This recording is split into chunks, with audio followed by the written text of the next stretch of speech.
Hello, my dear friends. This is Santosh Rathi. Let's start the test on the respiration one. This will be the MCQ type of test, and you will be giving only 30 seconds for each question. Remember, don't waste the time. Start reading. Here is the first question: which of these is not the raw material? Which of these is not the raw material? Raw material कौन सा नहीं है photosynthesis में? You know that oxygen is not the raw material, so oxygen is the correct answer.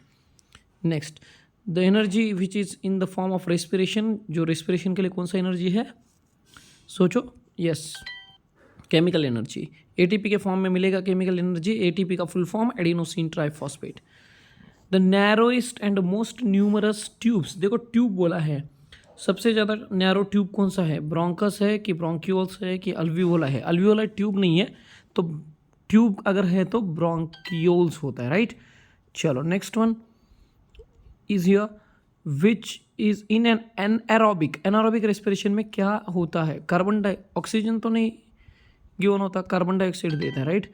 Anaerobic respiration में तो glucose breakdown होके ethanol या तो लैक्टिक एसिड, और कार्बन डाइऑक्साइड एक बाय प्रोडक्ट है, या तो इथेनॉल या तो लैक्टिक एसिड बनेगा. यू रिमेंबर दिस, या तो इथेनॉल बनेगा या तो लैक्टिक एसिड, और कार्बन डाइऑक्साइड रॉ मटेरियल, और ये सिर्फ 2 ATP मिलेगा. You remember this yeast is going to be glucose and muscles will be pyruvate and then lactic acid, है ना. चलो next point is there in front of you.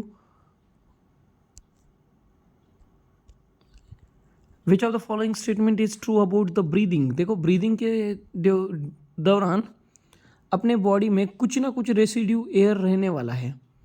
Air is taken let out but lungs is always there be a residue volume of the air, मतलब कुछ ना कुछ residue, मतलब left over air रहने वाला है अपने लंग्स में. तो ये वाला करेक्ट आंसर होगा. Please remember this. Few definitions are there in front of you. Exhalation, inhalation and residue volume of the air, मतलब अपने बॉडी में कुछ ना कुछ एयर बचने वाली है.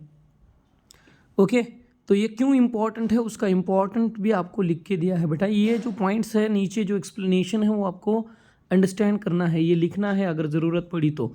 Don't skip the video, okay? Next question. Which of the following statement is true about the energy released during the respiration? Obviously, both will not be going to be same release. Energy किसी का ज़्यादा रहेगा, किसी का कम रहेगा.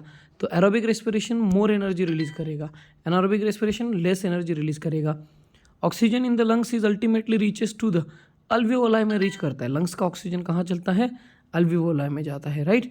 Next one, plant respire कब करते हैं? देखो फोटोसिंथेसिस सिर्फ लाइट में करते हैं, बट रेस्पिरेशन दिन में भी करते हैं और लाइट में भी करते हैं. दिन में भी करते हैं और लाइट में, राइट में या नाइट में, यस डार्क में भी करते हैं. तो फोटोसिंथेसिस सिर्फ प्रेजेंस ऑफ सनलाइट होता है, बट रेस्पिरेशन इन अगर both light and dark. Next question देखो, ये जो है अल्वियोलाई गैसियस एक्सचेंज होता है अल्वियोलाई में, राइट. अल्वियोलाई में क्या होता है? Gaseous exchange. वो ऑस्मोसिस से नहीं होता. ऑस्मोसिस मतलब वाटर से लिया रहता है. It will occurs by simple diffusion process. यहाँ पे क्या होता है अल्वियोलाई में, आपको RBCs very and haemoglobins are there, तो सिंपल डिफ्यूजन प्रोसेस से ये रेस्पिरेशन होता है. बच्चा लोग ये पूरा रीड करना है, ये ऐसे ही नहीं जाने देना है. Okay please mark this things. Okay this is very important concept. Next question is in front of you. Haemoglobin क्या है? हीमोग्लोबिन एक रेस्पिरेटरी पिगमेंट है बेटा. रेस्पिरेटरी पिगमेंट मतलब एग्जाम में क्वेश्चन आएगा सिंपल, रेस्पिरेटरी पिगमेंट क्या है, तो you will be reading haemoglobin. Haemoglobin का मेन पर्पज है it carry the oxygen. Oxygen capacity बढ़ाता है. यस रेस्पिरेशन पिगमेंट है haemoglobin. Okay I hope you understood this. All the best.